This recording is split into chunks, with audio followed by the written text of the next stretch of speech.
بے شک تم اچھی رائے ساز ہو۔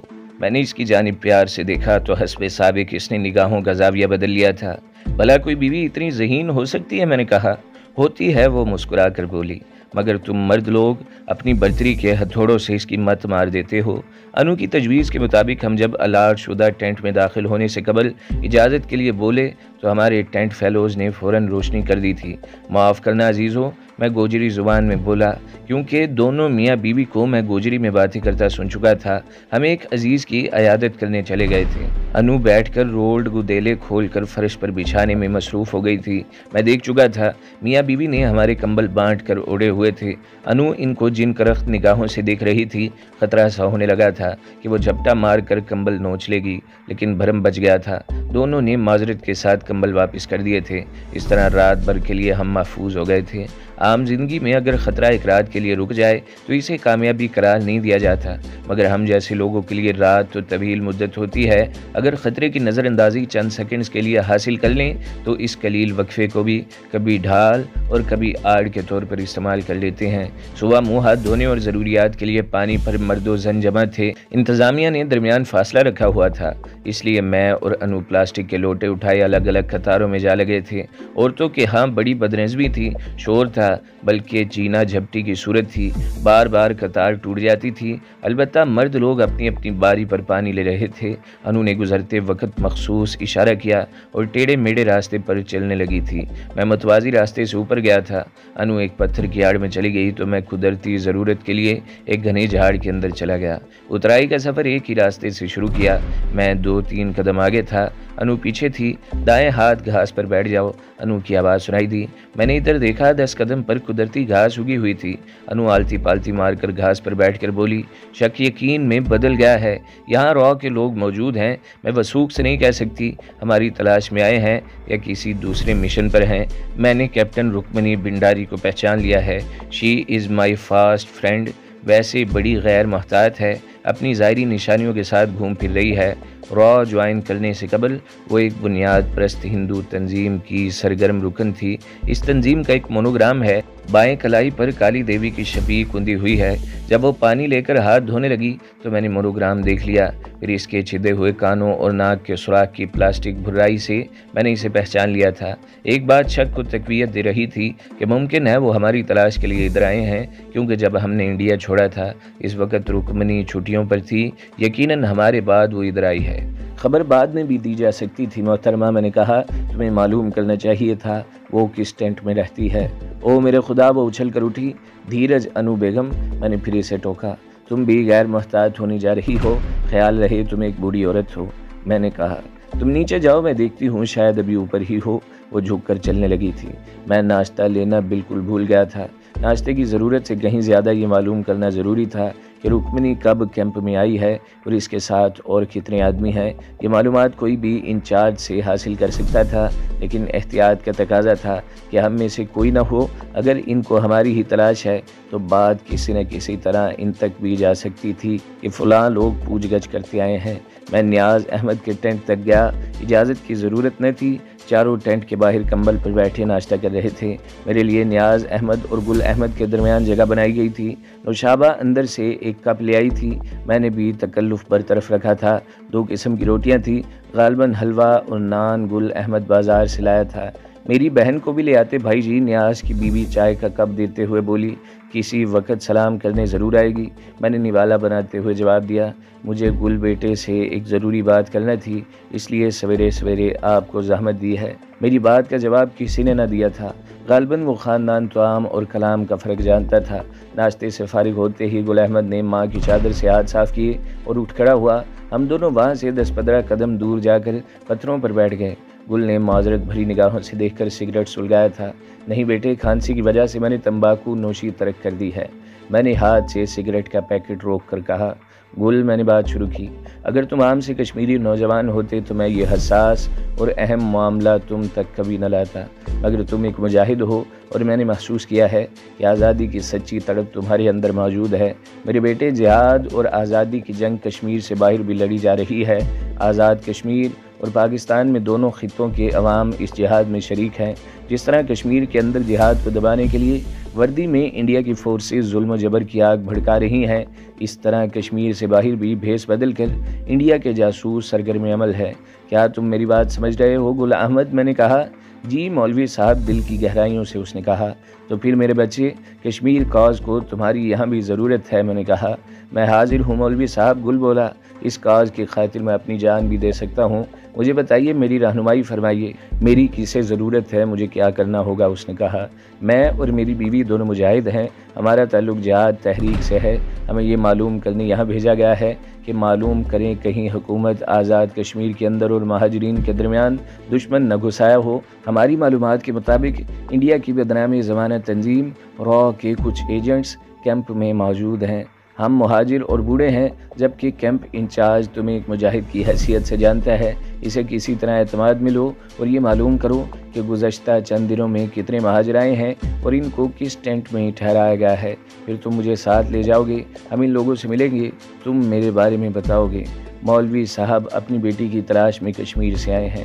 میں آپ کی بات سمجھ گیا ہوں مولوی صاحب، وہ بولا۔ انشاءاللہ میں آپ کے اعتماد پر پورا اتروں گا۔ اس نے کہا بس احتیاط ضروری ہے۔ میں نے کہا اب 1 گھنٹے بعد دوبارہ ملاقات ہوگی۔ میں نے کہا میں اپنے ٹینٹ میں گیا، انو وہاں نہ تھی۔ پلاسٹک کی چٹائی اور کمبل لے کر میں باہر جا کر لیٹ گیا۔ 10 منٹ بعد انو سیدھی میرے پاس آئی، شاید وہاں کوئی کنٹین رہی ہوگی۔ انو بسکٹ اور ایک پرانے تھرماس میں چائے لائی تھی۔ رپورٹ، میں نے سپاٹ آواز میں کہا، اس کے ساتھ میجر پرمود بھکاریوں کے میک اپ میں ہے۔ انو نے بتایا ہاں یہ بتاؤ تم نے جس بھکاری کو مزار کے اندر دیکھا تھا اسے پہچان لو گے؟ شاید پہچان لوں، میں نے جواب دیا، اور پھر میری نظر گل احمد پر جا پڑی۔ میں نے اسے آواز دے کر بلایا، السلام علیکم۔ وہ قریب آ کر ادب سے بولا میں ادھر ہی جا رہا تھا، تمہیں زحمت دی لیکن اب ضرورت نہیں رہی، تیری چاچی نے معلوم کر لیا ہے کہ وہ کون ہیں اور کس ٹینٹ میں رہتے ہیں۔ اب میرے لیے کیا حکم ہے؟ گل نے پوچھا۔ ظاہر ہے ان کو معاف تو نہیں کیا جا سکتا، کیا تم نگرانی کی ذمہ داری قبول کرو گے؟ میں نے کہا بخوشی جناب۔ اس نے کہا شکریہ، تمہیں اس جوڑے کا ٹینٹ دکھا دیا جائے گا۔ میں نے کہا لیکن نگرانی ایک مشکل فن ہے، ذرا سی بھی غلطی ہو گئی تو بہت بڑا نقصان اٹھانا پڑے گا۔ آپ مجھ پر اعتماد کر سکتے ہیں مولوی صاحب، گل احمد پرعزم لہجے میں بولا، مجھے بس چہرہ کروا دیں۔ انو کو میں نے جب بتایا کہ گل ہماری ٹیم میں شامل ہو گیا ہے، وہ اسے ساتھ لے گئی تھی۔ پھر شام 4 بجے تک ہم دھوپ میں پڑے منصوبے کی ہانڈی پکاتے رہے تھے۔ گل کیمپ سے غیر حاضر تھا، اس کی واپسی تک ہم کچھ بھی نہ کر سکتے تھے۔ وہ ٹھیک 4 بجے واپس آیا۔ وہ دونوں عیدگاہ کے پچھواڑے ایک مکان کے اندر گئے تھے۔ گل نے رپورٹ دی عورت ابھی تک وہاں ہے، مرد اس دوران 2 مرتبہ باہر نکلا تھا۔ پہلی بار وہ کیمسٹ کی دکان سے درد گردہ کی دوا لے کر گیا تھا اور دوسری دفعہ بیکری سے سامان لے گیا تھا۔ میں چونک اٹھا تھا، مجھے یاد آیا کہ ابو جی گردوں کی تکلیف میں عموماً مبتلا ہو جایا کرتے تھے۔ میرا خیال ہے ہمارا مطلوبہ شخص ان کی قید میں ہے، میں آج رات وہاں داخل ہونے کی کوشش کروں گا۔ میں نے کہا یہ کوشش مجھے کرنے کی اجازت فیصلہ کر لیا گیا ہو اور ہم مدد لینے جائیں تو دھر لیے جائیں۔ تجویز معقول تھی، اس لیے میں انو کو وہیں چھوڑ کر نیچے گیا اور ہوٹل سے اکرم کے نمبر پر رابطہ ملایا۔ چونکہ گھر کا نمبر تھا اس لیے کسی خاتون نے اٹینڈ کیا تھا۔ میری درخواست پر وہ ہولڈ کروا کر اکرم کو لے آئی تھی۔ السلام علیکم سر۔ اس کے ہیلو کے جواب میں نے کہا آپ کا بھائی بول رہا ہوں۔ کہاں ہو بھائی؟ وہاں نہیں ہوں جہاں رات آپ نے کال کیا تھا، تازہ پوزیشن کیا ہے سر۔ حتمی طور پر کچھ نہیں کہا جا سکتا، لیکن وہ لوگ آج صبح واپس چلے گئے ہیں۔ اکرم نے کہا آپ یہاں کی انتظامیہ سے معلوم کریں سر، ان سے آپ کی حکومت نے کوئی بات تو نہیں کی؟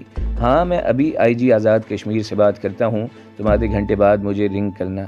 Okay sir. میں نے ریسیور رکھ کر کال کی، پیمنٹ کی اور ڈائننگ ہال میں جا بیٹھا، ہاف سیٹ کا آرڈر دیا اور اخبار کا مطالعہ کرنے لگا۔ تقریباً 40 منٹ بعد اکرم صاحب سے دوبارہ رابطہ ملا تھا۔ ہاں میری بات ہوئی ہے، ان کو کوئی پیغام نہیں ملا، اس کا مطلب ہے فی الحال کوئی خطرے کی بات نہیں ہے، البتہ پولیس والے تمہاری غیر حاضری کی وجہ سے خاصی پریشان تھے۔ میں نے ان کو مطمئن کر دیا ہے کہ تم لوگ کام کی وجہ سے ڈسلوکیٹ ہو۔ ایک درخواست ہے سر، میں نے التجائیہ انداز میں کہا، مجھے کسی بھی وقت بڑے صاحب کی مدد ایٹ اینی ٹائم۔ اکرم صاحب نے میری بات کاٹ کر کہا میں نے زور دے کر آئی جی صاحب سے گزارش کی ہے بقول ان کے وہ ایک شخص کو سٹینڈ بائی رکھیں گے، تم ایمرجنسی نمبر نوٹ کر لو۔ میں نے اشارے سے کاؤنٹر کلرک سے پینسل کاغذ طلب کیا اور اکرم صاحب کا بتایا ہوا نمبر نوٹ کر لیا۔ میں جب اوپر پہنچا تو سورج پہاڑ کی اوٹ میں جا چکا تھا۔ گل نے کمال دانائی سے دونوں عورتوں کو ٹینٹ سے باہر بھیج دیا تھا۔ نیاز صاحب سوئے ہوئے تھے۔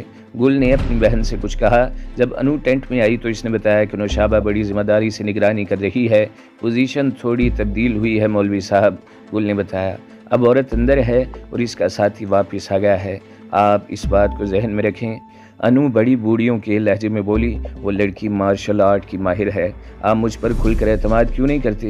گل احمد شاہ کی آواز میں بولا، مجھے یقین ہے آپ وہ نہیں جو دکھائی دیتے ہیں، میں فن جاسوسی کا ماہر نہیں ہوں لیکن آنکھیں اور تجربہ رکھتا ہوں۔ اس نے کہا اعتماد اور احتیاط میں ایک فرق ہے برادر۔ میں نے مسکرا کر کہا اگر اعتماد نہ ہوتا تو اپنی متاع عزیز تمہاری ہاتھ میں نہ چھوڑتا۔ میں نے کہا۔ گل احمد نے مؤدب نگاہوں سے انو کی جانب دیکھا۔ اس نے جواب میں مسکراہٹ دی تو وہ نگاہیں جھکا کر بولا، میں نے مکان نمبر اور دیگر قوائف معلوم کر کے آپا جی کو بتا دیے ہیں، تم دونوں ایک نمبر یاد کر لو، ایمرجنسی کی صورت میں تمہیں اس نمبر سے فوری رابطہ قائم کرنا ہوگا۔ انتظار کی حد کیا ہوگی؟ گل احمد نے پوچھا۔ ظاہر ہے آپ مہمان تو بن کر نہیں جائیں گے۔ میں اور انو مروتاً ہنس پڑے تھے تاکہ ہمارے دوست کو جو ہم سے شکوہ تھا اس کا ازالہ ہو جائے۔ چونکہ میں نے اس مخلص اور پرجوش مجاہد کو اپنے مشن کا ساتھی بنانے کا حتمی فیصلہ کر لیا تھا، اس لیے اس کی اجنبیت کو دور کرنا بھی ضروری تھا۔ چاقو اور بیکاری کی پوٹلی سے ملنے والا پستول لباس میں چھپا کر میں اور گل تھوڑا فاصلے پر رکھے نیچے اترے۔ وہ آگے تھا اور کیمپ کی وجہ سے سڑک پر ہر وقت رکشے کھڑے رہتے تھے۔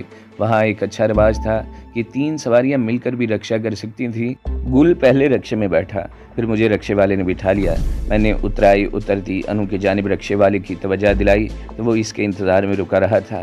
انو کے خاطر ہم گلیوں میں آہستہ آہستہ چل رہے تھے کیونکہ وہ 15-20 قدم پیچھے آ رہی تھی۔ مطلوبہ مکان کے سامنے سے گزرتے ہوئے گل احمد نے سرگوشی میں بتایا، لیکن ہم رکے نہیں، ساری گلیاں ویران تھی، رات کے 11 بجے تھے۔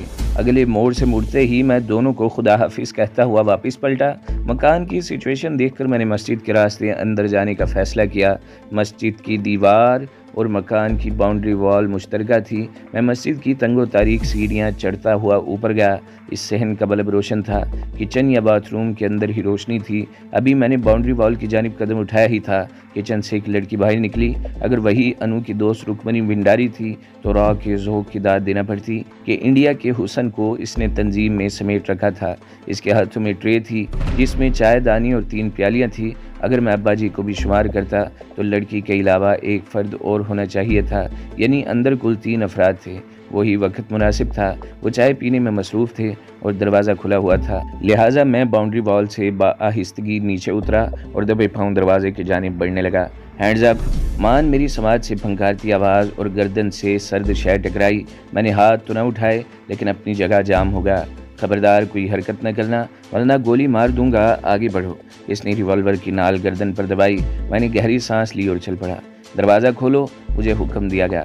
میں نے پاؤں کی ٹھوکر سے دروازہ کھول دیا۔ سامنے والی دیوار تک چلتے رہو۔ جب ناک دیوار سے ٹکرائی تو میں رک گیا۔ تھوڑا اور تعاون کرو اور ہاتھ گردن پر رکھ لو۔ میں نے اس کے حکم کے مطابق تعاون کیا۔ اس نے کمال پھرتی اور مہارت سے میری جامع تلاشی لے کر چاقو، پستول اور پرس نکال لیا تھا۔ اب دائیں جانب اس دروازے کو کھول کر اندر جاؤ گے۔ میں نے پھر بے چوں چراں تعمیل کر دی تو وہ ہنس کر بولا، یار بہت صلح جو ہو۔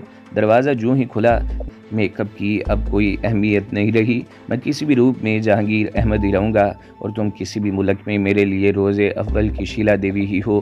لڑکی ابا جی جھرجھراتی آواز میں بولے، کیا یہ میرا بیٹا جہانگیر احمد ہے؟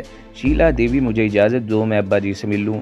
ارون، کیا تم کسی بھی سچویشن کے لیے تیار ہو؟ شیلا نے شائستہ انگریزی میں پوچھا۔ یس میڈم، ارون نے ایڑیاں بجا کر جواب دیا۔ ہاں جہانگیر، ماضی کے اچھے لمحات پر تمہیں 10 منٹ دے رہی ہوں۔ تھینک یو شیلا دیوی، میں نے جواب دیا۔ مجھے یہ سن کر خوشی ہوئی کہ تم نے ان لمحات کو فراموش نہیں کیا۔ چلو، وہ اٹھی، ہم 10 منٹ کے لیے دوسرے کمرے میں بیٹھیں گے۔ جو ہی وہ باہر گئے میں نے بڑھ کر ابا جی کو باہوں میں بھر لیا۔ ابا جی رو رہے تھے اور مجھے بے تحاشا چوم رہے تھے۔ ان کی ہچکیاں یقیناً دوسرے کمرے میں بھی سنی جا رہی تھیں۔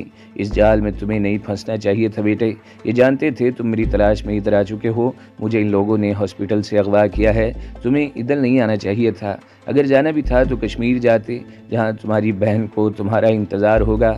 مجھے بتائیں ابا جی، آخری دنوں آپ نے زبیدہ کو کہاں دیکھا تھا؟ میں نے پوچھا۔ مجھے بس وہی رات یاد ہے، ابا جی بولے، جس رات بھیڑیے اسے اٹھا لے گئے تھے۔ میں نے اس کی بازیابی کے لیے ایریا کمانڈر اور گورنر سے درخواست کی تھی، لیکن ہر جگہ سے یہی جواب ملا کہ زبیدہ فورسز کی حراست سے فرار ہو گئی تھی۔ وہ بکتے ہیں، ایک نازک سی لڑکی بیڑیوں کے نرغے سے خود کو کیسے بچا سکتی ہے؟ تم نے یہ کیا کیا بیٹے؟ اب تمہیں بھی میرے ساتھ قید کر لیا جائے گا اور زبیدہ کی آس ٹوٹ جائے گی۔ ادھر چلے آؤ جہانگیر، شیلا درمیانی دروازے میں آ کر بولی۔ ہم بھی تو تمہارے انتظار میں تھے۔ جاؤ بیٹے، فی امان اللہ، ابا جی نے میرا شانہ تھپتھپایا۔ گھبرانا نہیں۔ میں دروازے میں گیا تو شیلا نے میرا ہاتھ تھام کر دروازہ بند کر دیا۔ میں اگر چاہتا تو اسے ڈھال بنا لیتا۔ میں آج بھی وثوق سے نہیں کہہ سکتا میں نے فاش غلطی کیوں نہ کی۔ ہاتھ اٹھتے اٹھتے رک گیا تھا۔ شاید اس وقت میں نے یہ سوچا تھا کہ میں ان اناڑیوں سے جب چاہوں اپنی بات منوا لوں گا۔ دونوں دروازوں کے درمیان چند فٹ کی لابی تھی۔ سامنے والا دروازہ بھی بند تھا، پیچھے والا شیلا بند کر چکی تھی۔ ہم دونوں جو کبھی طالب و مطلوب تھے، بہت اچھے دوست تھے اور میاں بیوی تھے، بند ڈبے میں ایک دوسرے کی آنکھوں میں آنکھیں ڈالے کھڑے تھے۔ جہانگیر، میں نے اس کے لہجے کی لرزش محسوس کر لی تھی، پھر عورت کی نگاہوں کی زبان بھی میں بخوبی سمجھنے والا مرد تھا۔ اس ہندو زادی کی آنکھوں میں ایک شدید طلب تھی، شاید محبت بھی تھی، لیکن میں دشمن کی آنکھوں میں اپنے لیے محبتوں کے روشن چراغ دیکھنے وہاں گیا تھا، نہ ہی کوئی گنجائش تھی۔ وہ ایک قدم آگے بڑھی اور دونوں ہاتھ میرے شانوں پر لے گئی۔ میں خوش فہم ہوں نہ احمق، مگر ایک عورت ہوں، عورت جو دنیا کے سارے داناؤں کی رائے میں صرف ایک دفعہ پیار کرتی ہے اور پھر اپنے پیار اور پہلے محبوب کو نہیں بھولتی۔ میں نے دل کی گہرائیوں سے تمہیں چاہا تھا، بلکہ سچ تو یہ ہے کہ ہم دونوں نے کبھی ایک دوسرے کو ٹوٹ کر چاہا تھا۔ میں نے تمہیں دیوتا آسمان جان کر تمہاری پوجا کی تھی۔ اسی چاہت کے نام پر ایک بار، صرف ایک بار مجھے باہوں میں بھر کر پیار کرو۔ میں شاید اب بھی جہانگیر احمد کو چاہے جا رہی ہوں۔ وہ اوپر اٹھنے لگی۔ میں بے حس و حرکت سنگی بت کی طرح کھڑا رہا، نہ میرے بازو اٹھے، نہ میں اس پر ماضی کی طرح جھکا تھا۔ ہاں، اس نے پنجوں کے بل اوپر اٹھ کر مجھے زور سے بھینچا تھا۔ ایسے معاملے میں انسان وقت اور کام کا احساس کھو بیٹھتا ہے، مگر وہ ایک تربیت یافتہ ایجنٹ بھی تھی، نری جذباتی عورت ہی نہ تھی کہ بھول جاتی کہ وہ کہاں اور کیوں کھڑی تھی۔